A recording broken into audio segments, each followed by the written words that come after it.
द्रौपदी के 5 पति थे। अब देखिए इस बात को लेकर कलयुग की स्त्रियां या कोई उद्दंड ऐसी स्त्री ऐसी बात करे या ऐसी दलील पेश करे कि उस जमाने में तो स्त्रियां 5-5 पति रखती है, हम कम से कम 2 तो कर सकती है, तो ये गलत बात है। किस परिस्थिति में ये हुआ? द्रौपदी ने अगले जन्म में तपश्चर्या की और तपश्चर्या में भगवान शंकर प्रसन्न हुए। भगवान शंकर जब प्रसन्न हुए और कहा वरम दूही, तब द्रौपदी ने कहा मुझे पति चाहिए, मुझे पति चाहिए, मुझे पति चाहिए। 5 बार उसने ऐसा कहा पति चाहिए।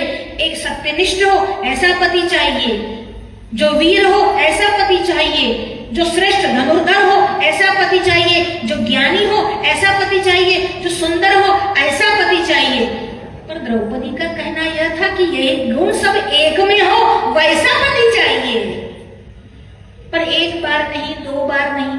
कई लोगों की आदत होती है ना, जैसे थोड़ी थोड़ी उम्र बढ़ती है, माँ जी बाजी हमारे जो घर में रहते हैं, जरा ये कर लेना ना, फिर वो कर लेना ना, वो कर लेना ना। अब 1 बार कहा तो कर ही लेंगे, पर उनका ऐसा है कि कहीं चुप ना हो जाए, कहीं गलती ना हो जाए, इसलिए बार बार कहते हैं। यहाँ पर द्रौपदी ने 1 बार नहीं, 2 बार नहीं, 5 बार कहा पति दो, पति दो, पति दो। और भगवान शंकर तो कैसे है, आशुतोष है, ठीक है तथास्तु।